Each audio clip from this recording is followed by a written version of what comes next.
为太平博弈之源，荣贵尽方之月，无可奈何之日，今以群花之蕊，并较之乎庆方之权，封禄之名，乃至寄于伯地宫中，抚思秋夜芙蓉女儿之妾。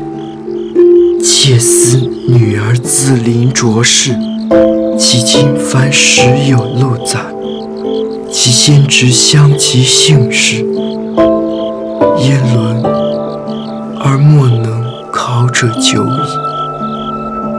而欲得于亲枕之墓之间，今5年8月有期。其为质，则金玉不足，玉其贵；其为神，则星日不足，玉其精；其为性，则冰雪不足，玉其节。孰料纠正误其高，应至翻杂浮浊，既屯忧沉于不尽，复含往趋于无穷。况那今天属节，本地私事，孤亲有梦，空是无人，同结远岸。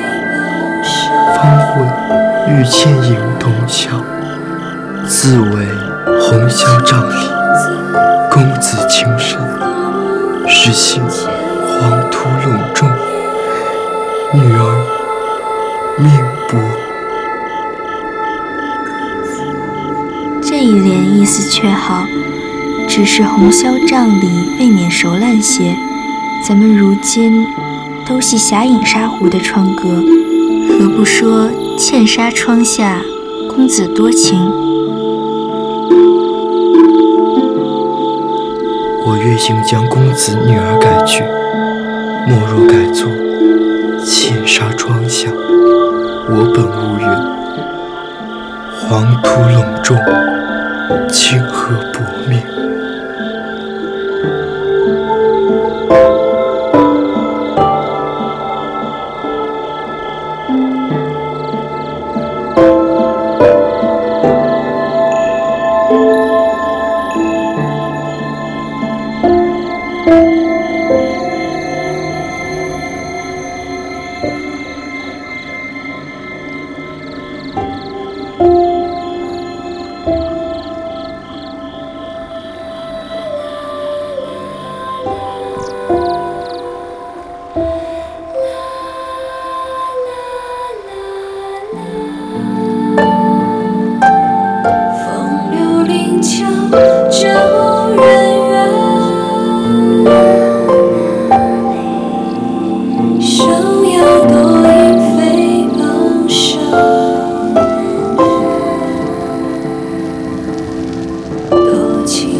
姨娘，才听你嫂子说你搬出去的事儿，我就知道你这孩子，因前日收园子的事你多心了。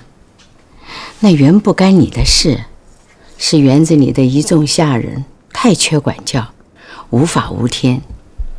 如今我已经处置了，你也不必再有疑虑，仍旧搬进来住吧。我原是要早出去的，只是姨娘有许多的大事，所以不便来说。可巧前日妈又不好了，家里2个靠得的女人也病着，所以我趁便出去了。今日姨娘既已知道，我正好明讲出情理来，就从今日辞了，好搬东西的。你太固执了，正经搬进来为是，休为没要紧的事，烦疏远了亲戚。我并没为什么事才出去的，我为的是妈进来的神思比先大减，而且夜间晚上没有得靠的人，通共只我一个。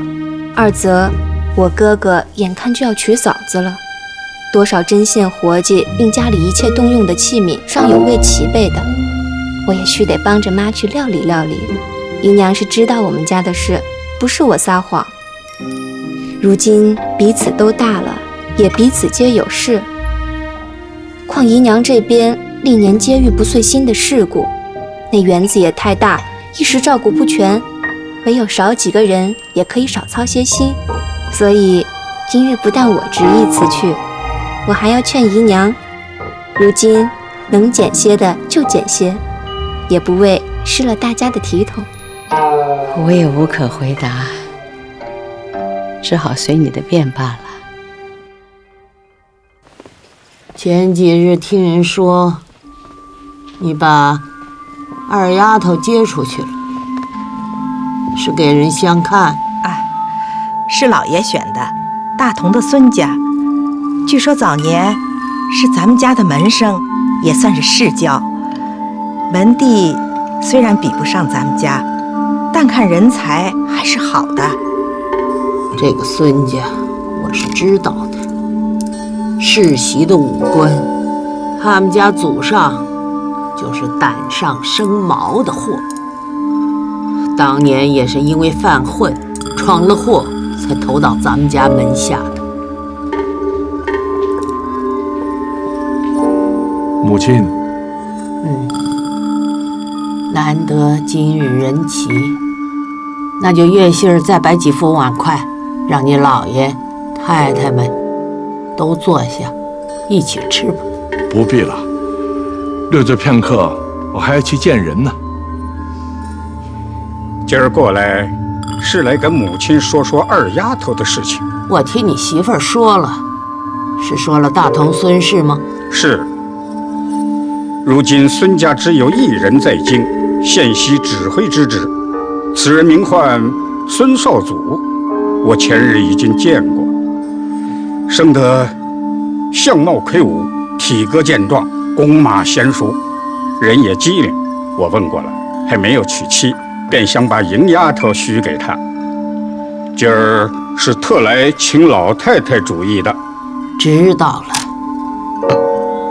他家当年也是因为犯混闯了祸，才投到咱们家的。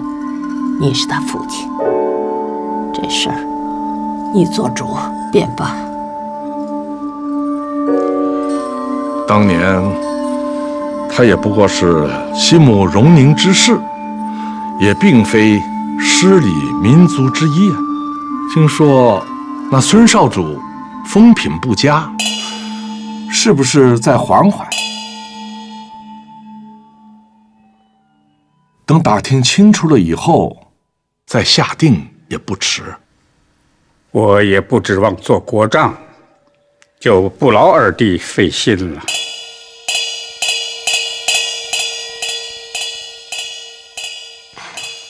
老太太，你尝尝这个菜。老太太，粥凉了。儿子告辞。儿子告辞。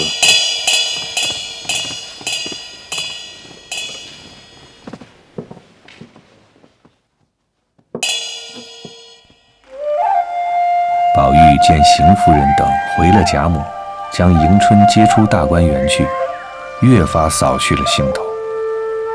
每日痴痴呆呆的，不知作何消遣，因此天天到紫灵洲一带地方徘徊瞻顾，是以情不自禁，乃信口吟成一歌：池塘一夜秋风冷，吹散之火红月影。蓼花林叶不胜愁，众路繁霜压仙梗。不闻永昼交旗声，燕泥点点无几平。古人惜别怜朋友，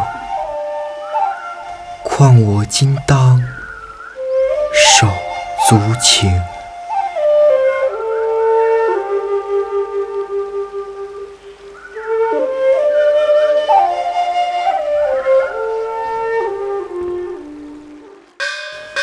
却说薛蟠上次出门贸易时，顺路到了个亲戚家去。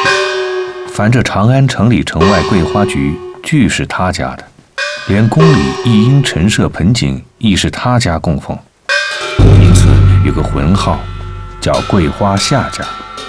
那家只有老奶奶带着一个亲生的姑娘过活，谁知这姑娘出落得花朵似的，薛蟠就一心看准了，娶过门了。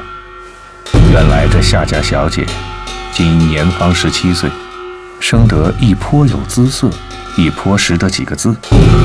若论心中的丘壑经纬，颇不西凤之后尘，只吃亏了一件：从小时父亲去世的早，又无同胞弟兄，寡母独守此女，娇养溺爱，不啻珍宝。凡女儿一举一动，比母皆百依百随，因此未免娇养太过，竟酿成个倒惰的性气。况且见薛蟠气质刚硬，举止娇摄，若不趁热造一起炮制熟烂，将来必不能自述其志矣。又见有香菱这等一个才貌俱全的爱妾在世，越发添了宋太祖灭南唐之意。卧榻之侧，岂容他人酣睡之心？过来坐吧。多谢奶奶。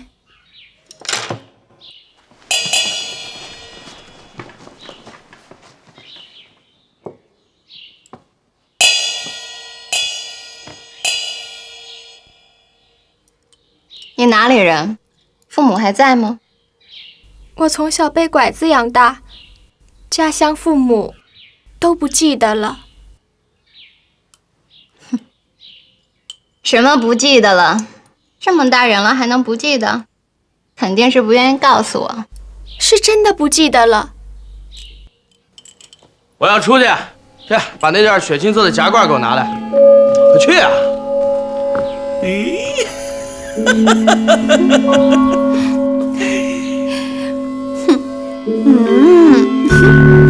呀，什么香味这么香，这么好闻呢？啊？哪来什么香气？你当都跟你们家姑娘一样。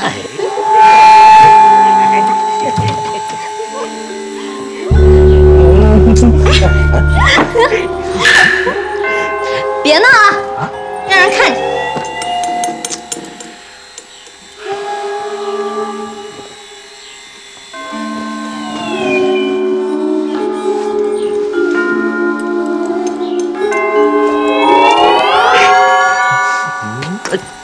只因薛蟠天性是得陇望蜀的，如今得娶了金贵，又见金贵的丫鬟宝钗有3分姿色，举止轻浮可爱，便时常要茶要水的，故意撩得我。宝钗虽意解释，只是怕着金贵，不敢造次。且看金贵的眼色，您干什么呢？哎呀，你怎么不好生拿着呢？分明是姑爷您不好生接着。哼，2个人的腔调都够使了，别打量谁是傻子。金贵亦颇察觉其意，想着正要摆布香菱，无处寻隙。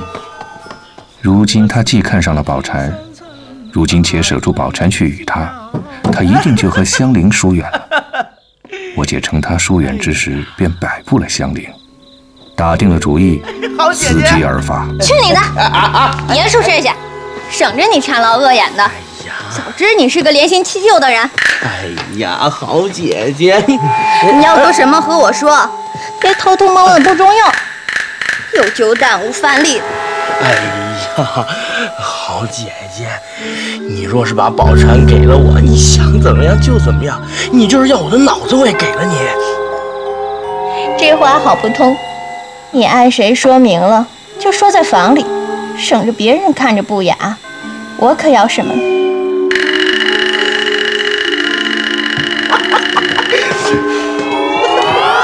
好姐姐。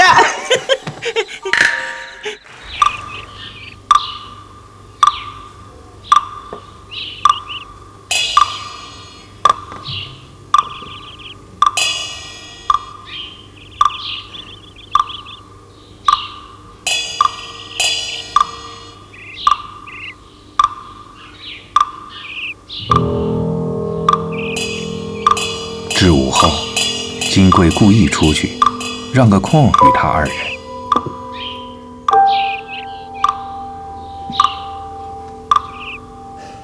哼！姑爷，奶奶不在呀，我还以为奶奶她在呢。行了，别装样了啊！你奶奶不是给咱们让了空？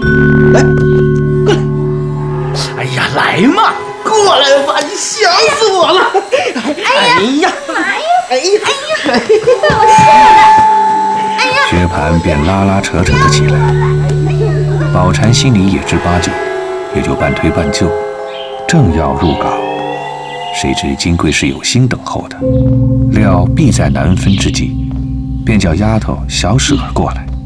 你过来，去告诉香菱，到屋里将手帕取来。是。哎，不必说我说的。知道了，奶奶。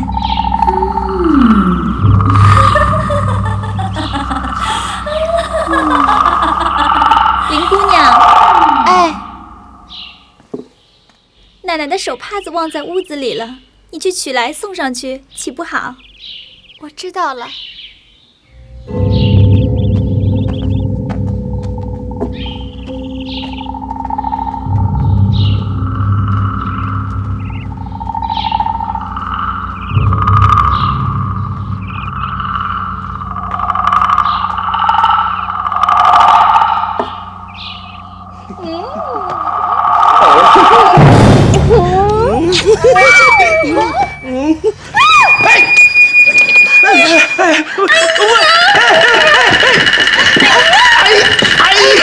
你个死娼妇！你这会儿在那做什么壮士幽会？闪开！哎呀！是姑爷趁奶奶不在，要对我用强。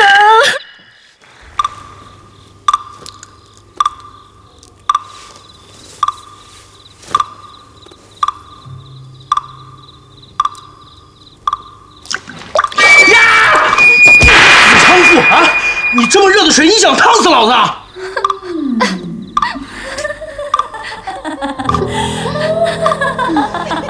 彼时，金贵已暗和宝钗说明，今夜令薛蟠和宝钗在香菱房中去成亲，命香菱过来陪自己先睡。先是香菱不肯，金贵说她嫌脏了，再必是图安逸，怕夜里劳动服侍。你那没见过世面的主子，见一个爱一个，把我的人霸占了去，又不叫你来，到底是什么主意啊？想必是逼我死罢了。怎么，你还觉得委屈了？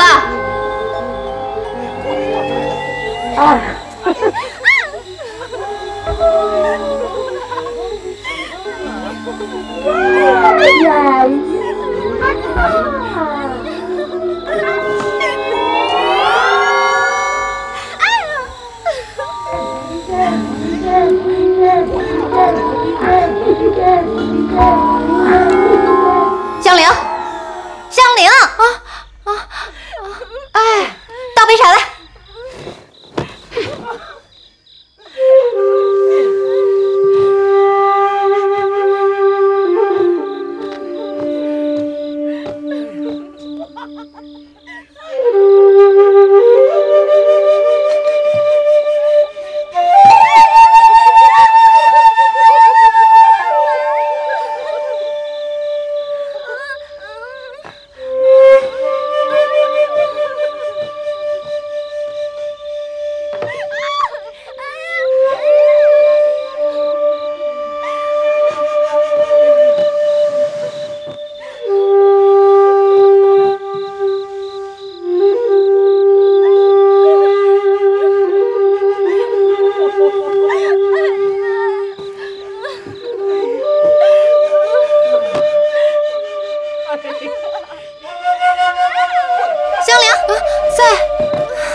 我腿酸得紧，过来给我捶捶。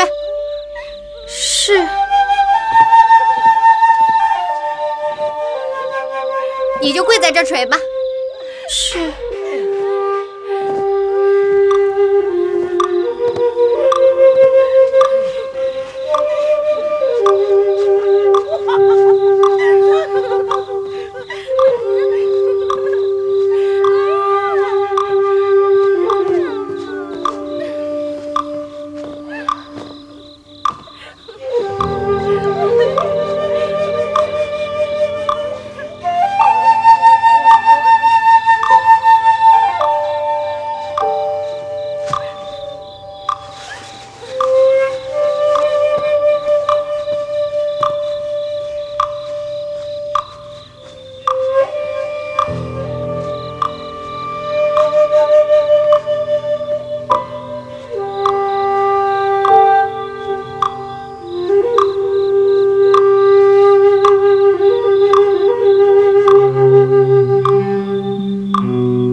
我叫来，我要一一拷问。何必冤枉众人？大约是造假的人也法，你少爷！你是听话！哎呀，别打了！香菱，香菱如今这几天是天天跟着你的，她自然知道。考了他就知道了。说，是不是你干的？我没有，不是我。拷问谁？谁承认？我说，就算我不知道，那他就该受办了。红叔，这次我也没什么要紧的，我只想记着说，老祖躲不过你们三个，多嫌我一个。哎呀，都是你这个喝了猪油的不要脸的死娼妇！说，定是你咒了他。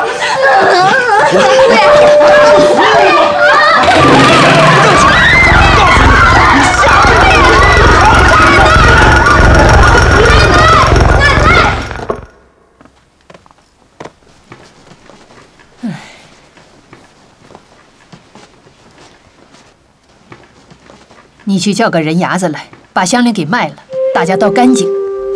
咱们家从来只知买人，并不知卖人之说。妈可是气糊涂了，倘或让人听见，岂不笑话？哥哥嫂子嫌她不好，留下我使唤，我这也没人使呢。留着她也是淘气，不如把她打发了，倒也干净。她跟着我也是一样，横竖不叫她到前头去，从此断绝了她那里，也如卖了一般。太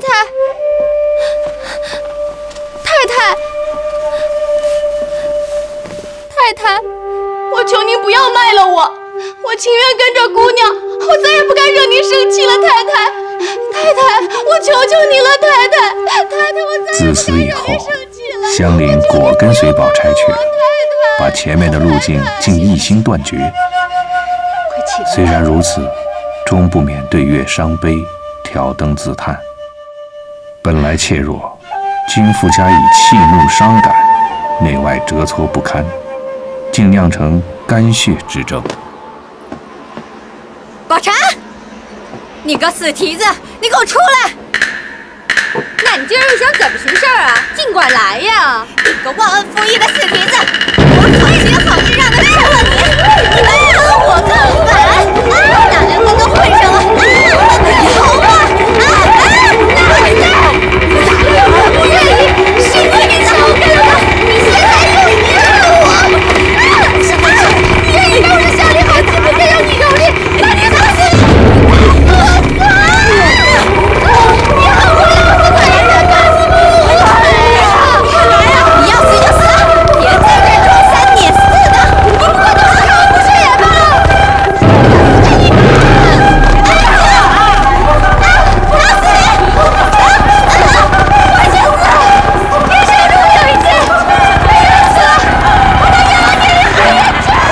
香菱不在，金贵越发长了威风，如此又渐次寻趁宝钗，宝钗却不比香菱的情形，最是个烈火干柴，既和薛蟠情投意合，便把金贵忘在脑后。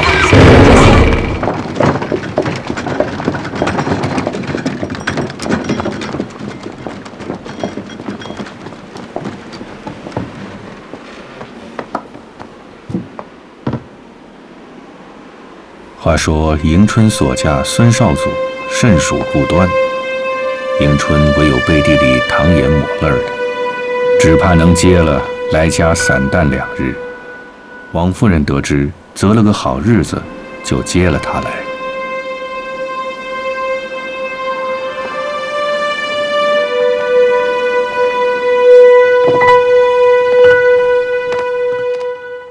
他一味好色，好赌酗酒，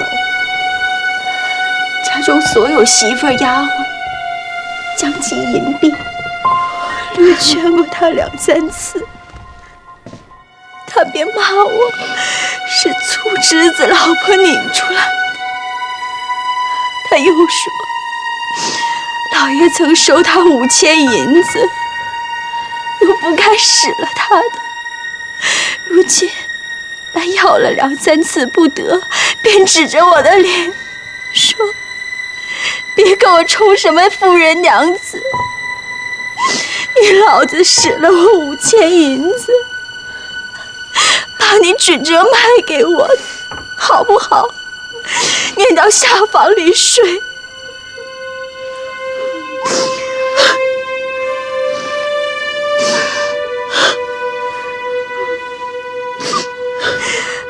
当日有你爷爷在时，稀图我们的富贵，赶着项羽的。论理，我跟你父亲应该是一辈的。强压我的头，又卖了一辈，又不该做这门亲的。当不了，叫人家看着干势利似的。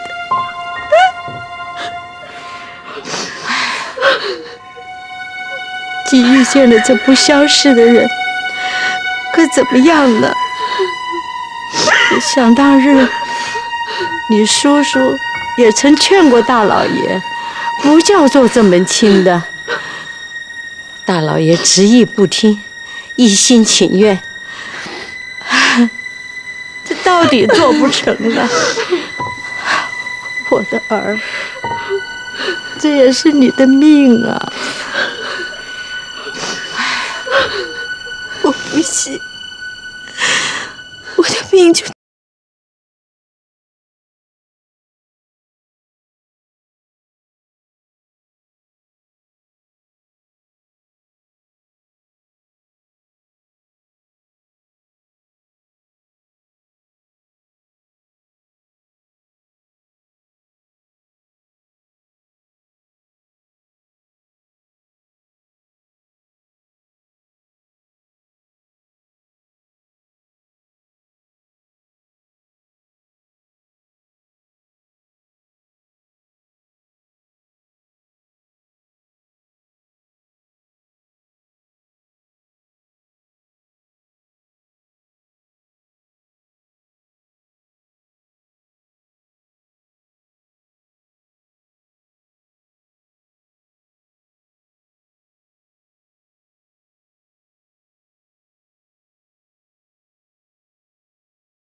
你也别一味哭了，要是老太太听了又伤心了。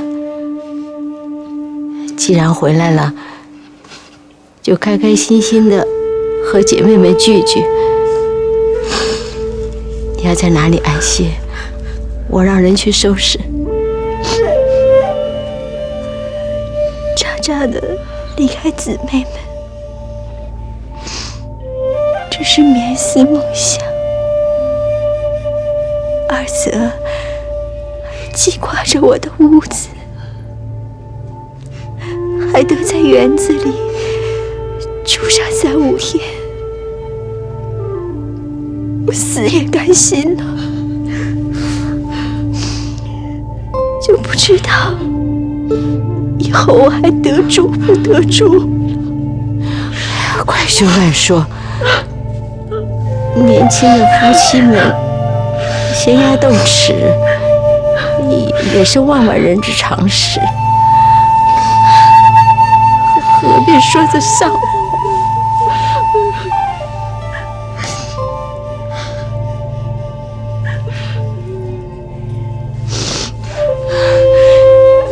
你不许在老太太跟前走漏一些风声。倘若老太太知道了这些事，都是你说的。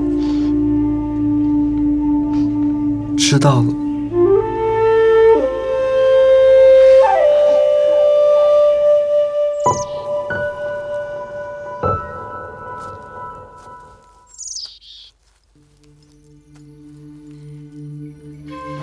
宝玉憋着一肚子闷气，无处可泄，一进潇湘馆便放声大哭起来。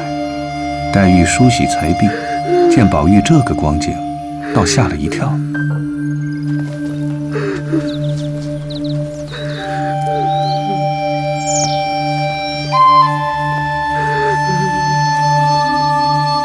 这是怎么了？和谁怄了气了？倒是怎么了？说出来，人也不急啊。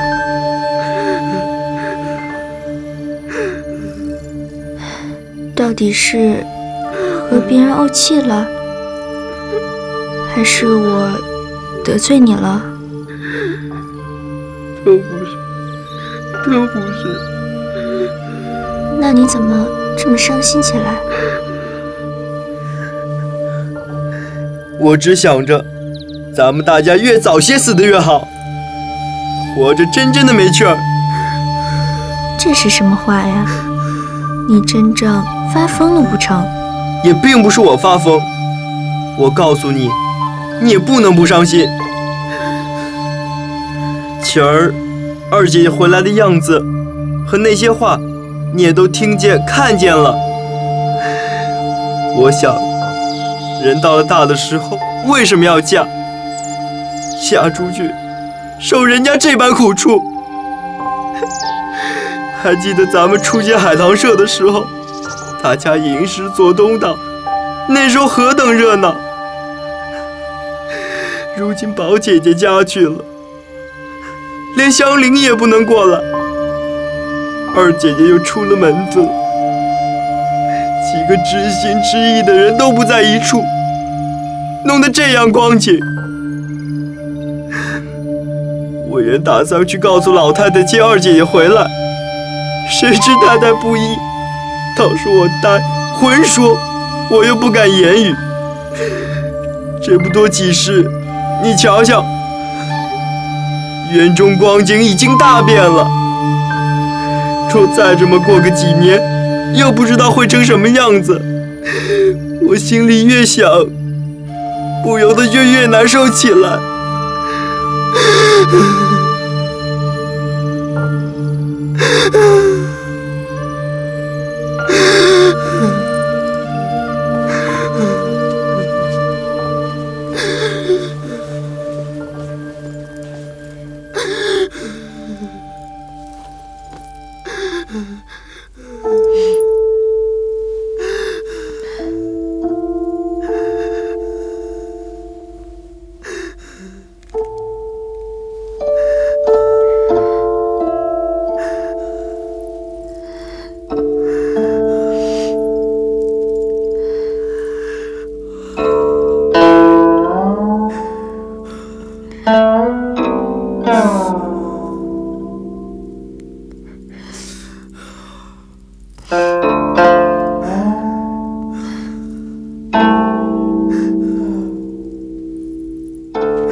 到处都找不到二爷，原本说只是去太太那儿请安，谁知这一去就是大半日，好不叫人担心。我估量着二爷就是在这儿呢。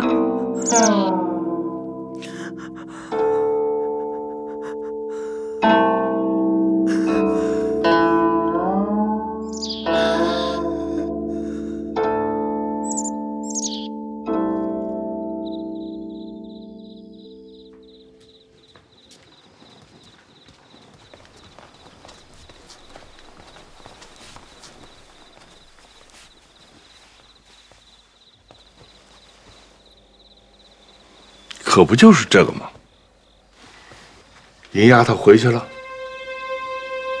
她在孙家怎么样？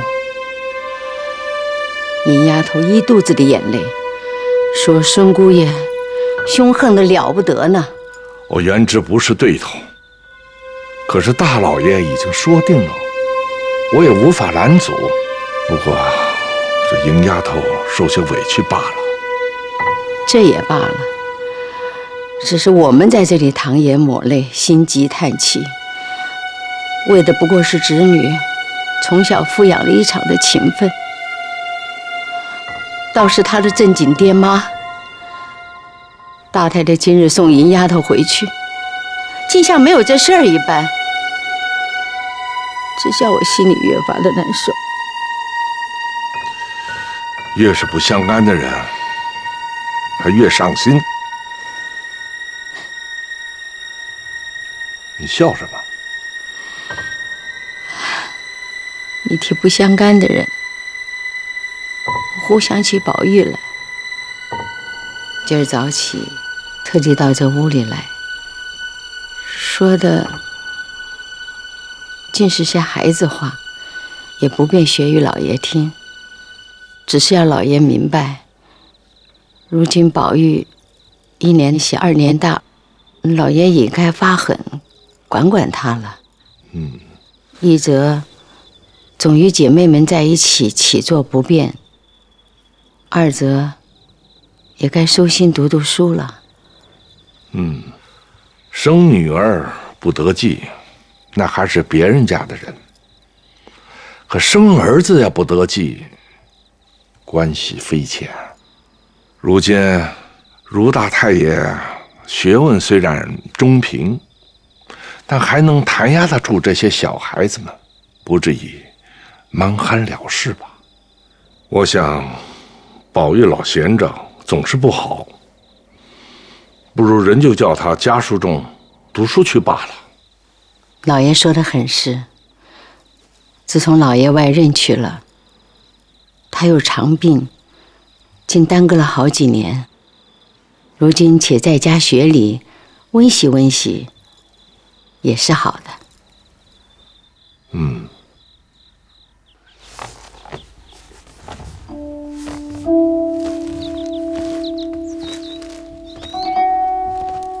老爷，你最近都读了什么书啊？还是旧年的功课，从前的那些书一直念着呢。可见你不曾用功啊。虽然有几篇字，那也不算什么。我看你近来的光景啊，远比前些年散荡了。况且每每听说你推病，不肯念书，现在可大好了。我还听说你每天在园子里和那些姐妹们玩玩笑笑，甚至于和一些丫头们混闹，怎么把你自己的正经事儿总是放在脑袋后头？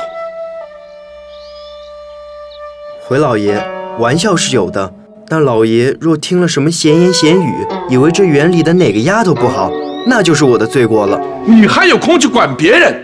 你好好瞧瞧你自己的文章，就算是你能写些诗句词句，这并不怎么样，有什么稀罕处的？比如应试选举，到底以文章为主，可你在这上头倒没有一点的功夫。我现在嘱咐你啊，从今日起，不许你再去作对写诗，单要习学八股文章。限你1年，若毫无长进，你也不用再念书了。我也不愿意有你这个儿子。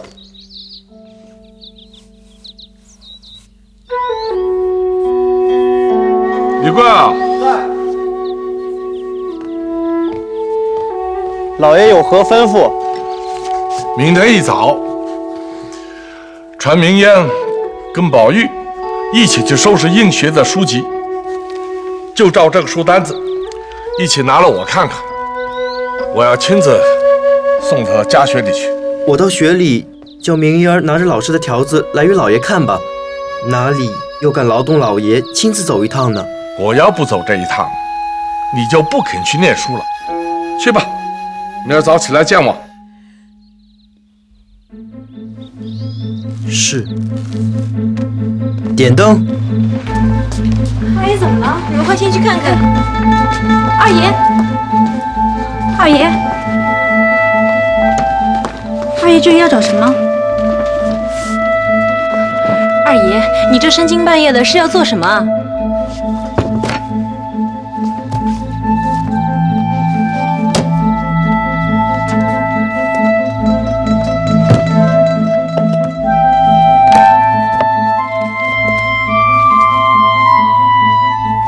你们先去睡吧，沏杯茶来，把针线也拿来。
别凋零，富贵的金银三尽。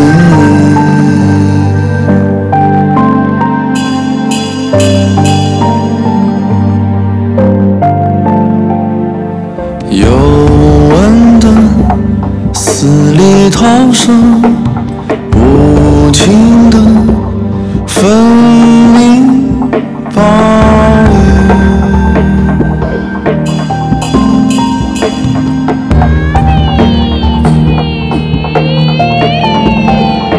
千名难，命一换，千泪的泪尽，冤冤相报，是非情，分离聚合，结结定。